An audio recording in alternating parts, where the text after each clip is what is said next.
আজকের ভিডিওটা আমার নতুন নতুন হোম বেকারস আপুদের জন্য, যারা আমাকে ইনবক্স করেছিলেন যে আপু ব্যবসাটা কিভাবে রানিং করব, কিভাবে ব্যবসা করলে আমি এগিয়ে যেতে পারবো আমার পেজটাকে নিয়ে, যদি একটু আমাদেরকে সাহায্য করতেন। আমার যে ছোট্ট নলেজ আছে সেইখান থেকে এবং আমার সাথে ঘটে যাওয়া বাস্তব অভিজ্ঞতা থেকে আজকে আমি আপনাদের সাথে কিছু কথা শেয়ার করব, যেগুলো আপনাদের জন্য হতেও পারে হেল্পফুল। আর আমার কথা থেকে যদি একটা কথাও আপনাদের জন্য হেল্পফুল হয়, আমি অনেক বেশি খুশি হব। আমি চাই আল্লাহ সবার ব্যবসায় বরকত দান করুন, সবাই যাতে সুন্দরভাবে বিজনেস করতে পারে, সবাই যাতে সফলতা অর্জন করতে পারে। হিংসা মন থেকে দূর করে ফেললেই না জীবন থেকে অর্ধেক সমস্যা দূর হয়ে যায়। হিংসা করা যাবে না কোনোভাবে কারোর সাথে, যে ও আমার থেকে ভালো করে ফেললো, ও আমার থেকে এটা করে ফেললো, ওটা করে ফেললো। যাই হোক, এনিওয়েজ কাজের কথায় আসি। পেজটা যখন ওপেন করেন নিশ্চয়ই বেকিংটা শিখেই তো পেজটা আগে ওপেন করবেন। একটা কথা আগে মাথায় রাখবেন আপুরা, সেটা হচ্ছে কি যে এই সেক্টর এখন অনেক বেশি প্রফেশনাল মানুষ দিয়ে ভর্তি, অনেক জ্ঞানীগুণী মানুষ দিয়ে ভর্তি। এর থেকে সে ভালো, তার থেকে ও ভালো, সবাই এখানে মোটামুটি অনেক ভালো কাজ করছে। আলহামদুলিল্লাহ আলহামদুলিল্লাহ, অনেক সুন্দর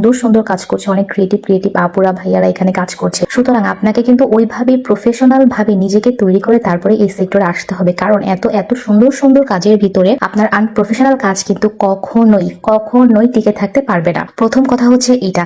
সেকেন্ড কথা হচ্ছে কেকের টেস্ট। কেকের টেস্ট আপনাকে অবশ্যই ঠিক রাখতে হবে। মনে করেন আপনার কেকের টেস্ট কোনো রকম তেমন একটা ভালো না, আপনি ভাবতেছেন যে কাস্টমারকে প্রোভাইড করে দিব, নিয়েই তো নিল, টাকা দিয়ে তো নিয়েই নিল, এরপর আর কি হবে, এটা ভাবলে খুবই ভুল করতেছেন। বিশ্বাস করেন, কারণ কি জানেন, বিজনেস বড় হওয়ার প্রথম এবং প্রধান হাতিয়ার হচ্ছে রিপিট ক্লায়েন্ট। রিপিট ক্লায়েন্ট না হলে জীবনও আপনার বিজনেস বাড়বে না। কারণ একটা ক্লায়েন্ট আপনার থেকে কেক নিবে, সে আবার নিবে এবং তার আত্মীয় স্বজন অথবা তার পরিচিত মানুষদেরকে আপনার পেজ সাজেস্ট করবে। এভাবেই কিন্তু আপনার পেজটা বড় হবে। বিজনেসের শুরুতেই কিন্তু আপনাকে কেউ অনেক বড় বড় কেকের অর্ডার দিবে না। প্রথমে কিন্তু আপনাকে হাফ পাউন্ড বা বেন্টো কেক বা 1 পাউন্ডের একটা কেক অর্ডার করতে পারে। প্রথমে কিন্তু আমরা কোনো জায়গা থেকে বড় কোনো জিনিস পারচেস করে ফেলি না নতুন।